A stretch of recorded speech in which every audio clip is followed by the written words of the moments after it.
January 17, 1943, South Pacific, somewhere above the Solomon Sea.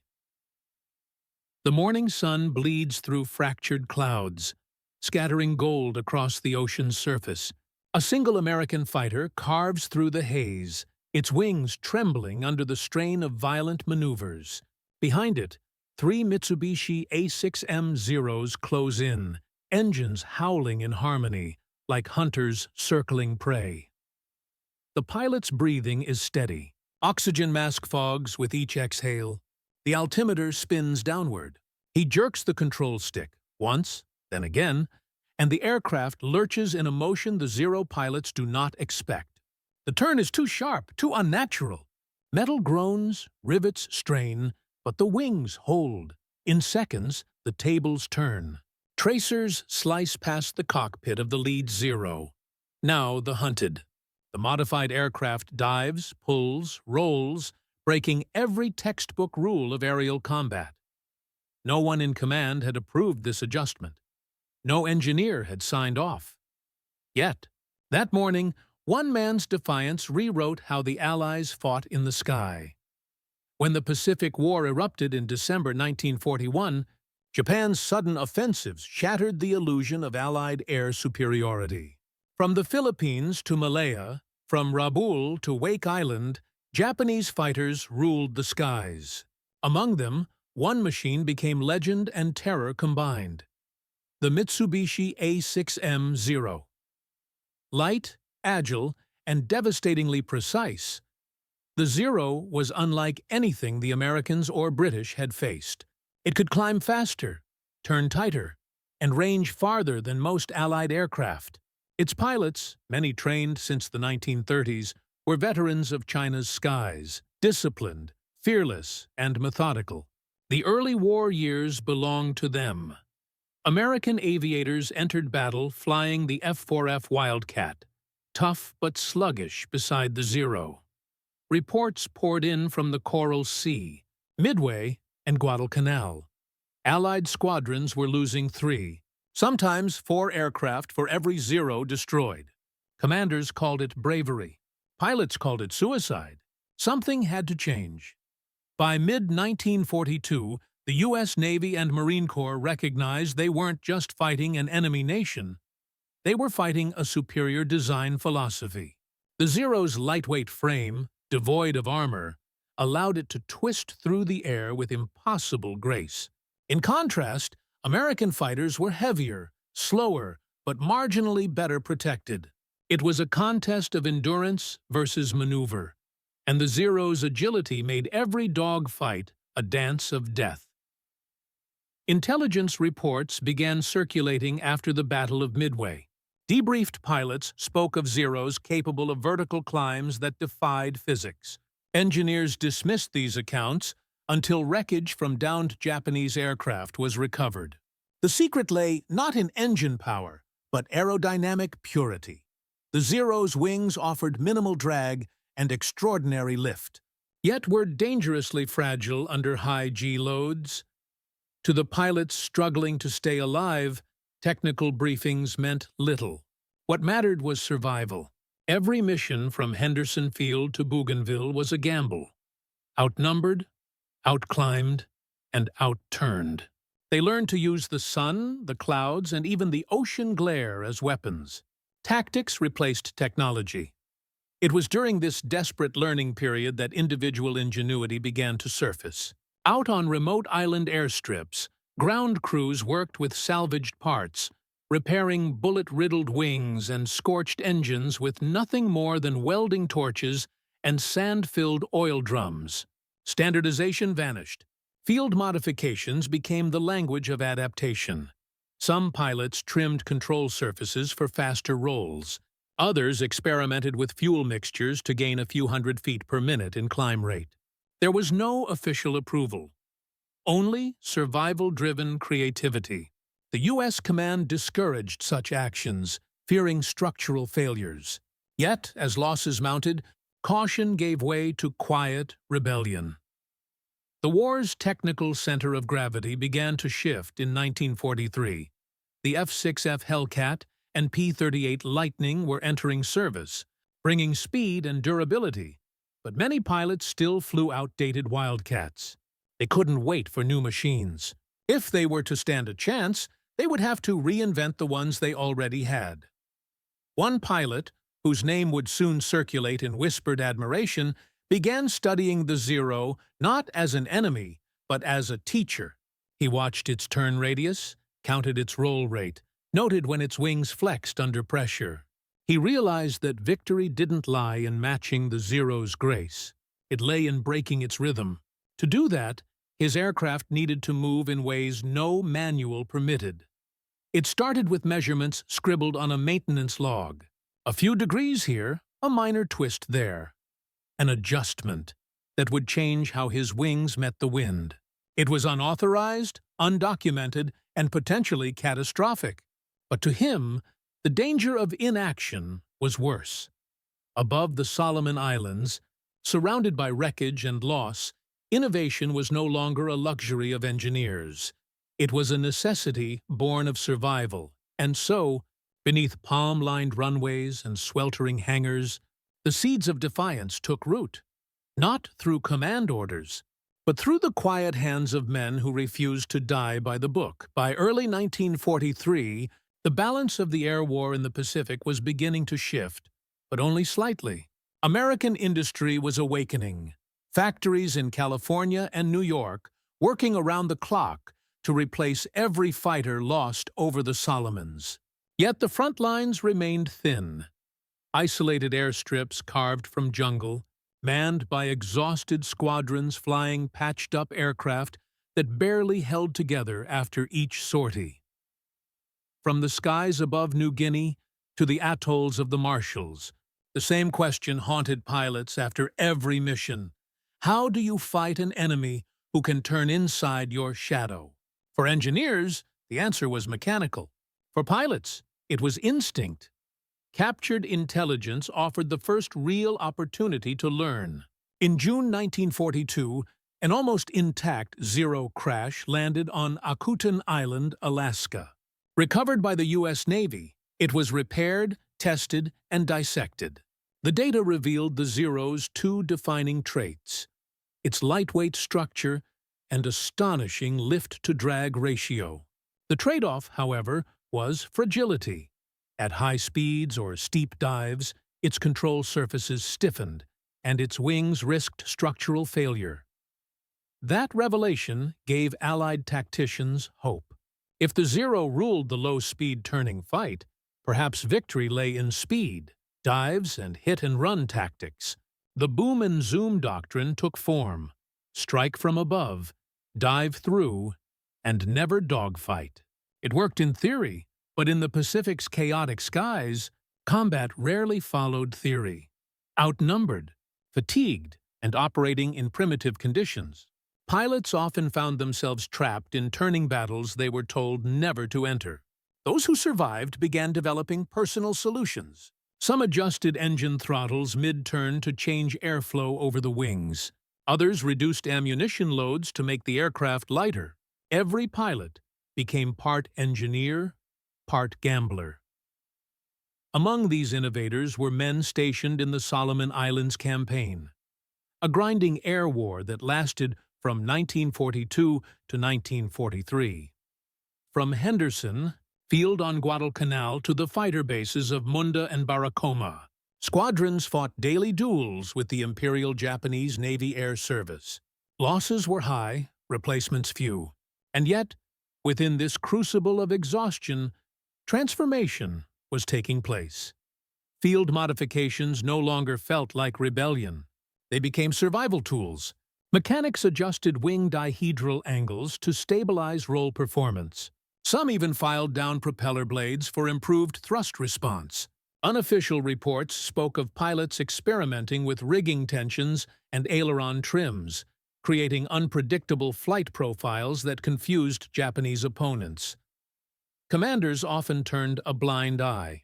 They needed results more than regulations. The United States Navy's Bureau of Aeronautics eventually began documenting these unapproved adjustments.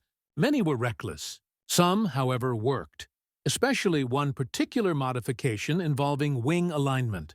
Slight changes to the aircraft's angle of incidence could alter how airflow behaved at high G-turns, reducing stall tendencies and allowing sharper roll entries. To the untrained eye, the difference was invisible. In combat, it was life or death. That idea, altering the wing geometry itself, became a whispered subject among pilots. Few dared to attempt it. Adjusting the wings required precise recalibration, and a single mistake could tear the aircraft apart under stress. But one pilot, frustrated by repeated losses and driven by obsession, decided to risk everything on it. He wasn't a famous ace. He wasn't even a squadron commander. He was a line pilot who believed that survival required disobedience. His logbook entries hinted at experiments conducted without authorization, under the cover of routine maintenance. The change he introduced was small, a few degrees of adjustment, but its effect on flight dynamics would astonish his peers. When he next took to the skies over the Solomon Sea, his aircraft no longer behaved like the rest. The turn radius tightened. The roll response quickened. The Zero's advantage, its legendary agility, began to vanish. Word spread quietly through his squadron. Some dismissed it as luck. Others demanded to know what he had done.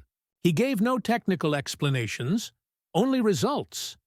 That unauthorized wing adjustment, though unrecorded in official manuals, would soon echo through the airfields of the Pacific. A symbol of ingenuity, born from desperation.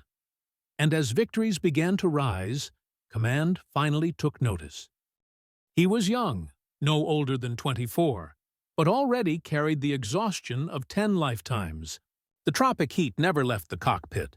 The reek of oil, sweat, and cordite lingered even after landing. Each mission began the same way. The mechanical cough of the engine, the taste of metal in dry air, the glance at a photo tucked inside the control panel. Every man up there knew he might not come back. This pilot, later recognized through scattered after-action reports and testimonies from fellow airmen, wasn't a natural hero. He was methodical, quiet, and rarely spoke of courage. His obsession was performance. If a screw came loose, he heard it. If the trim felt off by a fraction, he sensed it in his hands. To him, machinery was alive. It whispered warnings through vibration, sang truths through its hum. He had seen too many friends die in turns they couldn't win. Each loss reinforced his conviction that something had to be done. Not in headquarters, but in the hangar. Innovation in the Pacific didn't come from laboratories. It came from desperation wrapped in oil-stained flight suits. Every fighter aircraft of the early war was a compromise. Speed versus control. Durability versus agility. The F-4F Wildcat was no different. Designed in the late 1930s, it was rugged and dependable but lacked the grace of the Zero. Its thick wings and underpowered engine limited maneuverability. The aircraft could survive hits that would shred a Zero, but it couldn't outfly one. The pilot began studying airflow diagrams he barely understood, tracing the lift patterns along the wing edges. His mechanics thought he was mad. The adjustment he proposed sounded suicidal. Altering the angle of incidence, the very geometry at which the wings met the fuselage. This angle determined how the aircraft balanced between lift and drag. Change it even slightly, and you changed how the plane lived in the sky. Normally, such work required factory jigs, precision instruments, and official approval.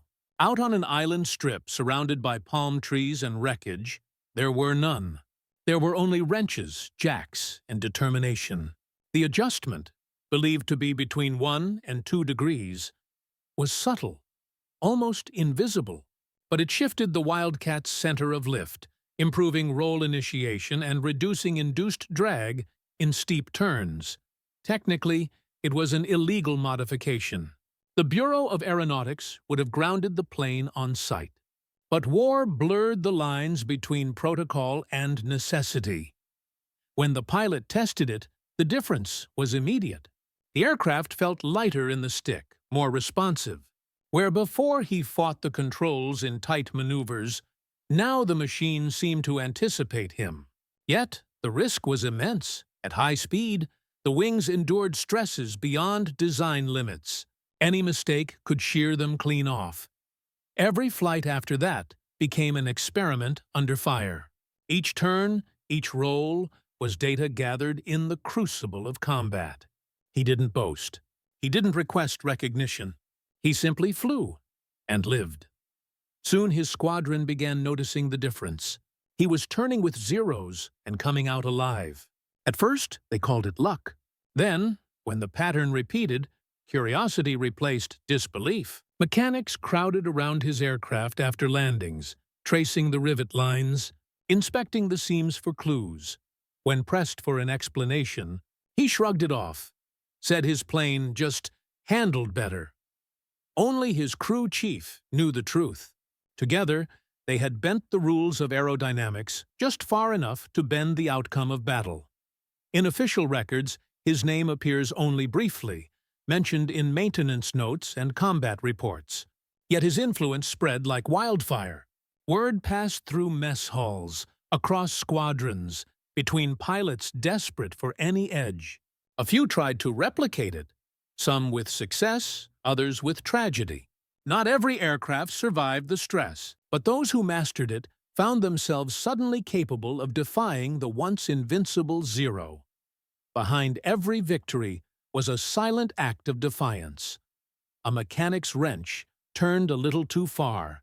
A pilot's instinct trusted more than orders. War, after all, doesn't always reward obedience. And in the heat of the Pacific, one man's quiet rebellion was beginning to reshape the way aerial combat was fought. One degree of deflection at a time.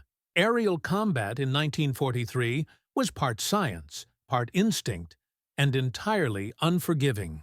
The Zero remained deadly in slow, spiraling engagements, where its tight turning radius let it position for lethal bursts from its 20mm cannons. But with the unauthorized adjustment, the American Wildcat had gained something new: control at the edge of instability. This change allowed a maneuver that previously ended in stalls, a high-speed rolling turn. Before, the Wildcat's thick wings would lose lift mid-turn, forcing the pilot to level out or drop altitude. Now, the modified wing geometry let him sustain sharper angles, slipping past an enemy's firing line and countering with precise bursts. Pilots observing from above noted the strange flight pattern: erratic, aggressive, unpredictable. In tactical terms, it disrupted the Zero's rhythm. Japanese pilots, trained for symmetrical combat, found themselves chasing a target that refused to obey conventional motion. The maneuver wasn't about speed. It was about asymmetry. It turned physics into deception. The adjustment effectively narrowed the performance gap. In straight climbs and dives, the Zero still held advantage. But in turning duels, where instinct and nerve mattered most, the balance began to shift. This evolution of tactics paralleled another innovation in the Pacific: the Thatch Weave, developed by Lieutenant Commander John Thatch. But where the Thatch Weave relied on teamwork, this adjustment was pure individuality, a rebellion of one man's intuition against bureaucratic doctrine. Japanese flyers of the Tainan Air Group and later the 201st Kokutai began reporting unusual American behavior. They described encounters with fighters that turned more sharply than expected, their wings flexing under stress but not breaking. Some Zeros went down in confusion, misjudging distance, overshooting turns, or entering spins. Imperial Japanese Navy intelligence initially dismissed these reports, attributing them to pilot error. The Zero, after all, had been dominant for 2 years. Yet combat footage and gun camera film retrieved from downed American aircraft began showing a subtle difference in wing alignment. Japanese engineers studying the images recognized the pattern. The geometry had changed. They understood instantly the danger of such improvisation. To the Japanese, whose engineering ethos prized perfection and discipline, field modifications symbolized recklessness. But to the Americans, that same recklessness meant adaptability, the ability to evolve faster than an enemy expecting order. In one post-war interview, a surviving Zero ace reflected on this shift. He said, "They began to fly like us, but with machines that could take punishment. We lost our advantage not because they built better planes, but because they stopped fearing mistakes." Innovation rarely travels upward in wartime. It begins at the bottom, where consequences are immediate and personal. The Pilot's Act, unsanctioned, dangerous, but effective, forced his commanders into a moral dilemma. To reward him was to endorse defiance. To punish him was to deny progress. In official debriefs, the event was recorded carefully, without acknowledging the full extent of the modification. Yet internally, word reached higher echelons. Some officers praised his initiative quietly. Others condemned it as reckless. But as reports of improved combat outcomes accumulated, attitudes began to soften. Results spoke louder than regulations. This small act of rebellion illuminated a truth about warfare. Progress often begins with disobedience. Every revolution in combat history has carried the fingerprints of someone who refused to follow orders. Mechanics, engineers, and squadron leaders across the Pacific began informally studying the concept. The Navy's technical bureaus later integrated some of these findings into post-1943 design adjustments, influencing the flight behavior of future aircraft like the F-6F Hellcat and F-8F Bearcat. The pilot, however, never sought recognition. His story was absorbed into the machinery of victory, his name fading behind statistics and doctrine. But his legacy remained airborne in every aircraft that dared to move differently. That turned a little sharper, rolled a little faster, and refused to die within the limits of a manual. The Pacific War was as much a test of minds as of machines. Those who adapted lived. Those who clung to procedure perished. In that unforgiving calculus, one unauthorized adjustment embodied an entire philosophy: survival through innovation. And soon, that philosophy would be tested in the most unforgiving arena of all, an aerial battle that would decide not only the fate of one man, but the reputation of every aircraft that followed. August 6, 1943, above Vela Gulf, Solomon Islands. The morning was deceptively calm. The ocean below looked almost peaceful, its vast surface broken only by the silver streaks of distant wakes. At 10,000 feet, the air shimmered with heat distortion. The squadron of F-4F Wildcats climbed in loose formation, the sun behind them, their engines thundering in unison. They were escorting bombers bound for a Japanese supply convoy moving through the Gulf. Reconnaissance had warned of enemy fighters, likely from Rabaul or Bougainville, but no one knew when they would appear. Then came the radio crackle. Zeros. 11 o'clock high. Black dots materialized against the blinding sky, growing larger by the second. Within moments, the horizon filled with motion. 20 Mitsubishi A6M Zeros, descending in perfect formation, sunlight flashing off their pale wings. The pilot who had made the unauthorized adjustment felt his pulse slow, not quicken.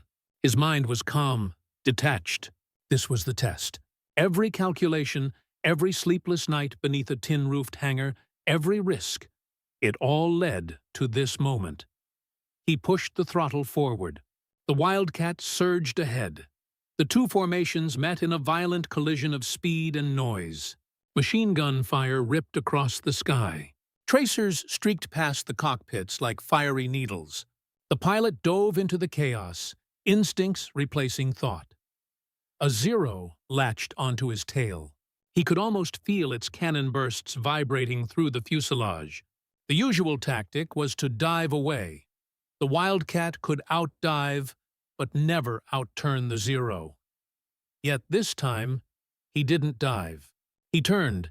He pulled hard on the stick, feeling the wings bite into the air. The modified geometry responded instantly. The aircraft swung through the turn with unnatural precision.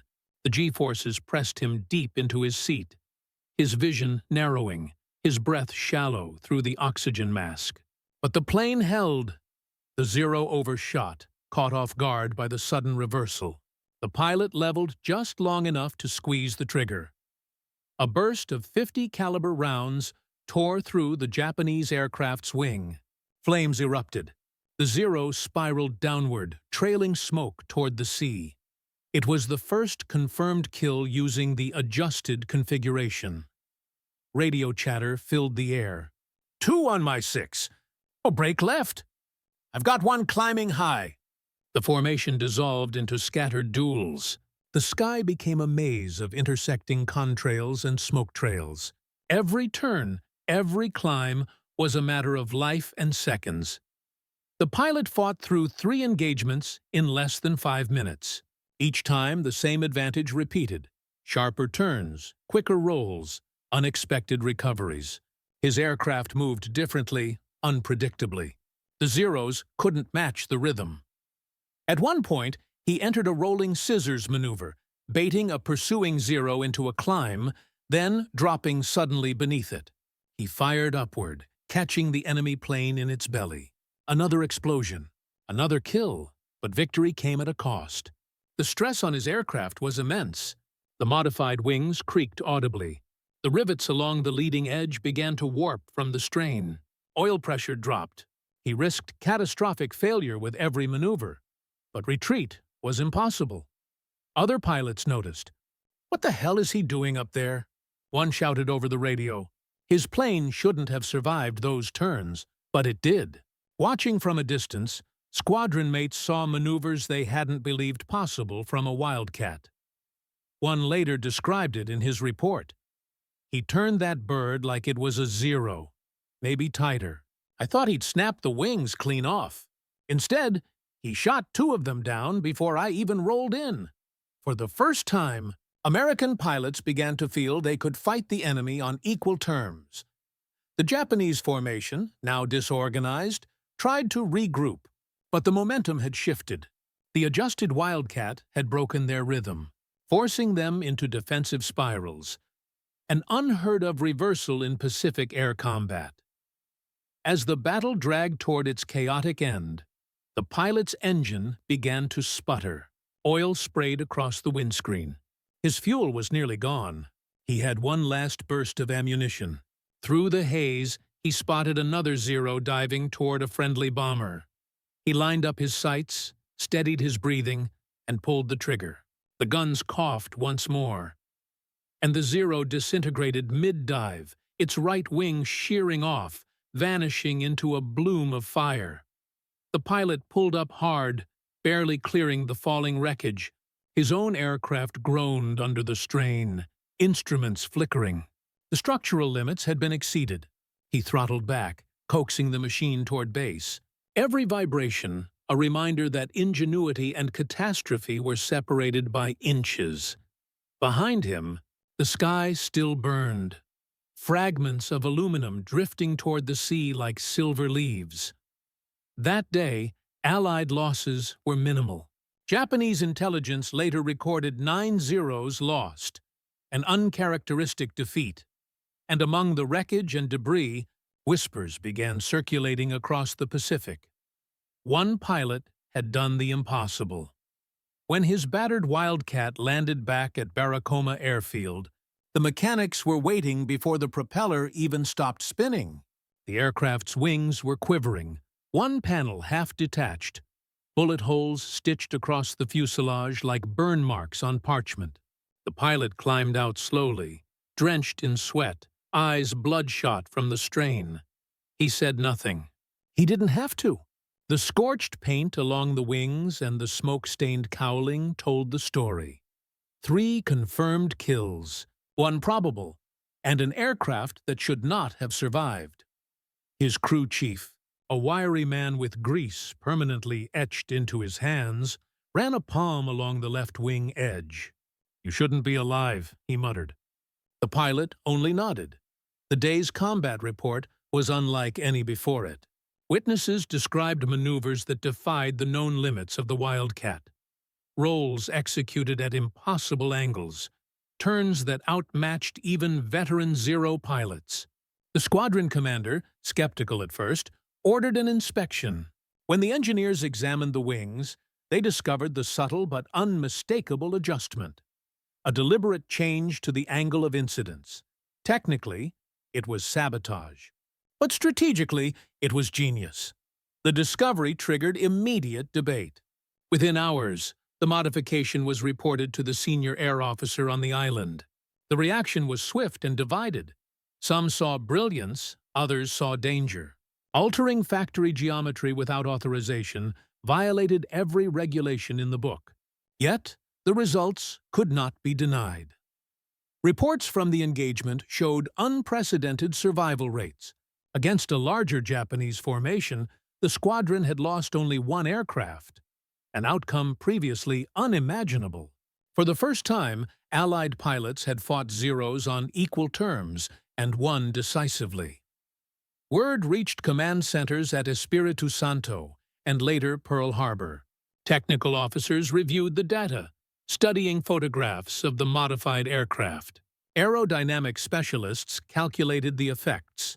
Minor changes in wing incidence could produce significant shifts in lift distribution and roll stability. Theoretically, it worked. Practically, it was dangerous. Still, combat results carried more weight than theory.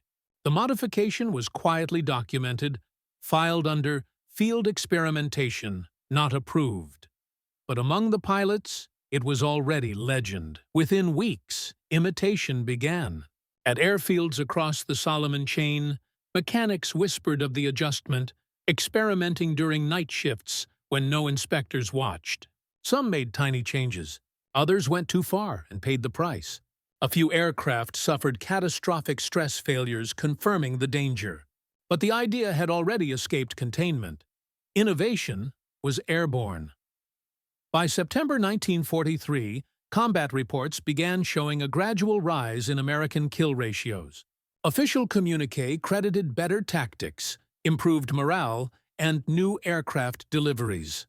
Unofficially, many believed something else was at work, a quiet evolution in how pilots treated their machines. When newer fighters like the F-6F Hellcat arrived, designers unknowingly incorporated similar aerodynamic characteristics. Sturdier frames capable of high-stress maneuvering without losing stability. Whether by coincidence or inspiration, the line between field ingenuity and factory design began to blur. Japanese intelligence eventually noticed. Reports from the 204th Kokutai described new enemy fighters turning inside standard parameters, performing unpredictable roles. Some pilots claimed these Americans flew with reckless disregard for structural limits. And yet, they survived. To Japanese strategists, it was a troubling sign. Their own production lines were rigid, their aircraft designs frozen by resource shortages and doctrine. They could not adapt as fast as the Americans now could. The psychological tide began to shift. Zeros still outnumbered Allied aircraft in many regions, but confidence was eroding. The once untouchable symbol of Japanese air power was beginning to show cracks. Weeks after the battle, the pilot was summoned to a forward command hut. The senior officer on site, a stern Navy commander with years in the service, looked him over without expression. "Did you alter your aircraft?" he asked. "Yes, sir." "You know that's a violation of Regulation 120-3A? "Yes, sir." The officer paused, studying the combat report in his hand. "You also saved 6 bombers and your entire escort team." The silence that followed hung like the weight of the humid air. Finally, the commander exhaled. "Next time," he said quietly, "don't write it down." The pilot saluted and walked out. No commendation followed, no medal, no official mention. But within his unit, he became something rarer. A symbol of courage, not in battle alone, but in thought. The significance of that August mission extended far beyond the skies of Vela Gulf. It represented the moment when American airmen stopped imitating the enemy and began redefining aerial warfare on their own terms. Adaptation, not imitation, became the foundation of Allied air strategy. From then on, innovation wasn't just tolerated, it was expected. Engineering bureaus began inviting combat pilots to consultations, gathering feedback that shaped future models. The distance between the workshop and the front line began to shrink, and though the name of the man who made the adjustment faded into the anonymity of classified archives, his defiance lived on, not as an act of rebellion, but as a declaration that progress belongs to those who dare. Above the endless blue of the Pacific, that truth had been written in contrails and gunfire. In the weeks that followed, the war in the South Pacific entered a new rhythm. Allied airmen, once cautious under the shadow of Japan's zero dominance, began flying with renewed confidence. The skies that had belonged to the rising sun were no longer untouchable.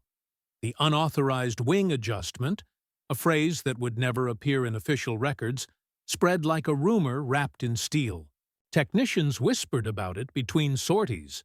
Mechanics traced the measurements on scraps of metal, and flight instructors spoke of field-calibrated improvements without naming their source. It became a ghost innovation, invisible yet undeniably present. By early 1944, the balance of the Pacific Air War had changed dramatically. The once feared A6M-0, with its unmatched agility and range, was meeting a different kind of enemy, one that learned faster, built stronger, and flew smarter. American squadrons, backed by evolving engineering and relentless adaptation, began winning battles once thought unwinnable. At the core of this shift lay not just machines, but mindsets.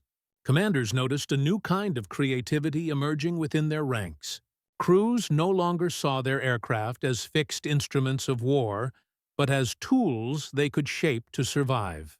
Every pilot became, in a sense, an engineer. Every sortie, an experiment. The pilot whose hands had first adjusted the wings remained officially unacknowledged. Regulations demanded conformity, not innovation. Yet inside the mess tents and makeshift hangars, his story was retold in tones of reverence. He bent the wings, one gunner would whisper, and the Zeros couldn't touch him. Soon, it was no longer about the modification itself. It was about what it represented. That a man could look at the most rigid rules of warfare and decide in a moment of quiet defiance that survival demanded something more than obedience.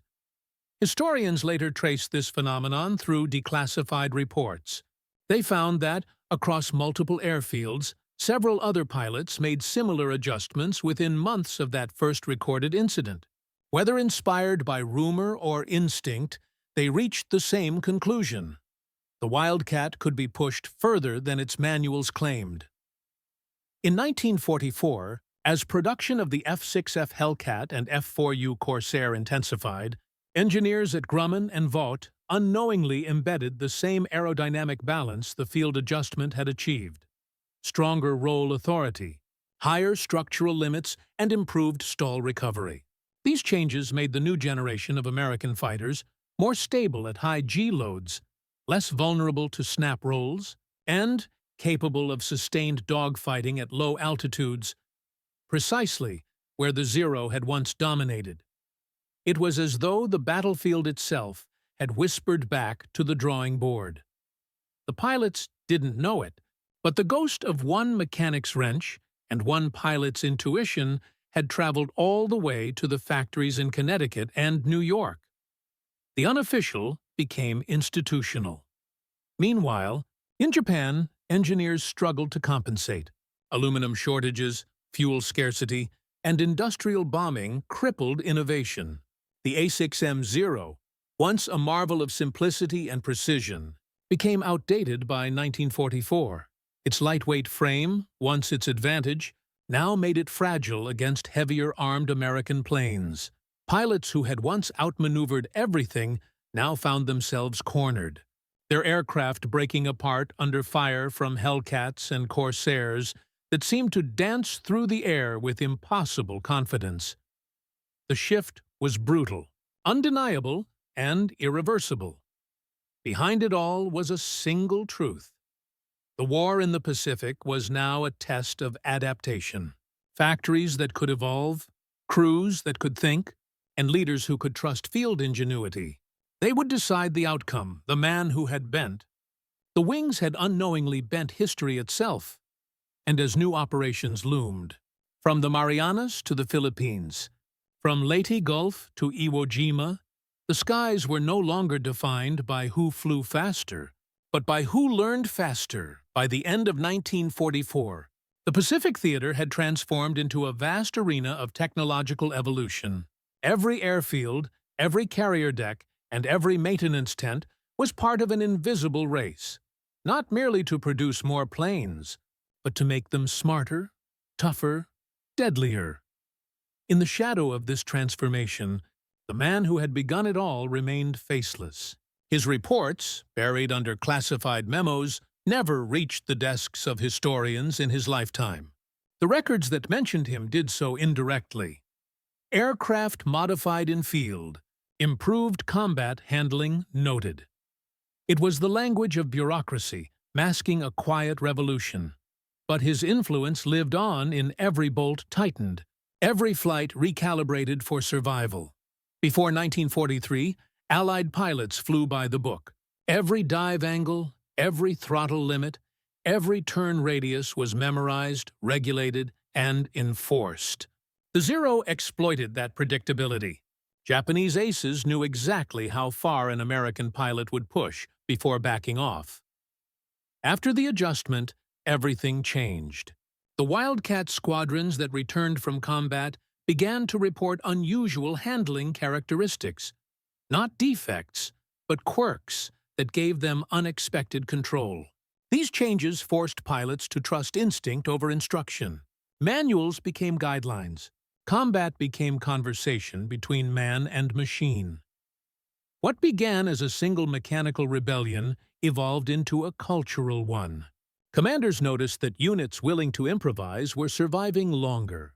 They began granting limited field modification authority, a subtle acknowledgement that creativity could coexist with discipline. The rigid edge of military conformity had begun to bend. When the war ended, Grumman's engineers conducted exhaustive post-war studies.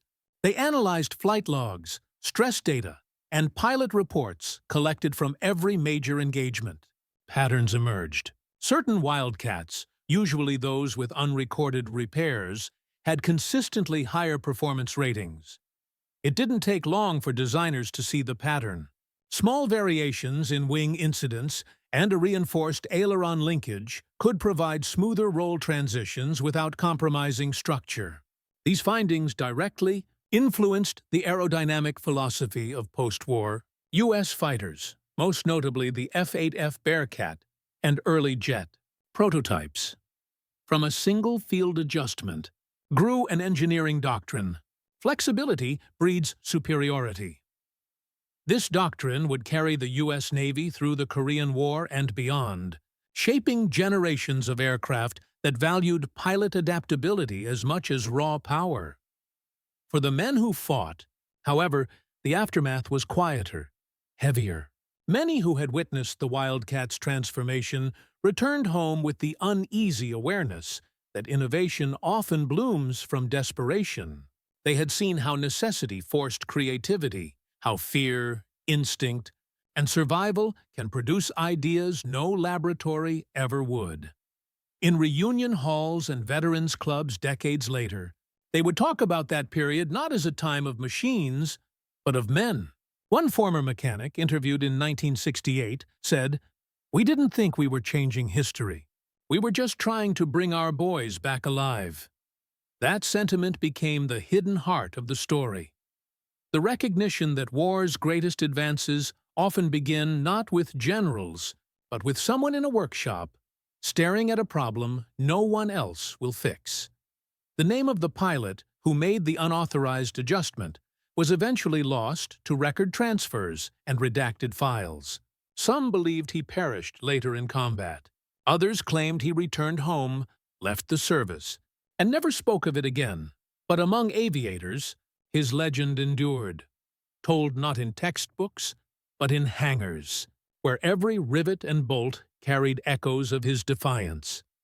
When historians traced the evolution of U.S. naval aircraft from the Wildcat to the Hellcat, from piston engines to jets, they found an invisible lineage, one that began with a moment of courage no report could fully capture. By 1945, the Pacific belonged to the Allies. Japan's air power was crippled, its veteran pilots gone, its factories shattered. Yet the real victory wasn't measured in wreckage, but in mindset. The war had proven that adaptability, once a rebellious act, was now the cornerstone of survival. And somewhere, high above the Pacific, that truth was still flying, invisible, enduring, and unstoppable.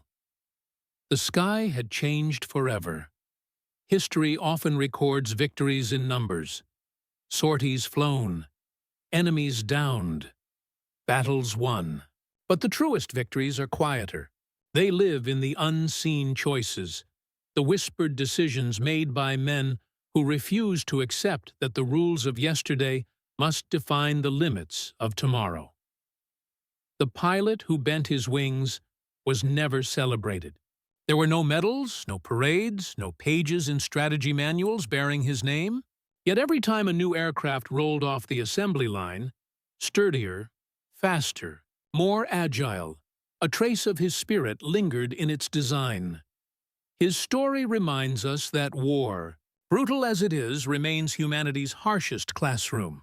In the chaos of combat, when the manuals fail and the sky becomes a battlefield of seconds, the mind is forced to evolve. Innovation doesn't come from comfort. It comes from necessity, from courage disguised as survival. The unauthorized wing adjustment was more than a mechanical tweak. It was an act of quiet rebellion against stagnation, a statement that even within the most disciplined machine of war, the human spark cannot be standardized. That spark, the will to question, to adapt, to push beyond the sanctioned edge, became the silent force behind every Allied triumph that followed. It turned the Pacific skies from a graveyard of hope into a proving ground for ingenuity. And though the man himself disappeared into history's gray horizon, his defiance endures every time a pilot tests the limits of what's possible. Because in the end, victory in war and progress in life belongs not to those who follow perfectly, but to those who dare imperfectly and survive.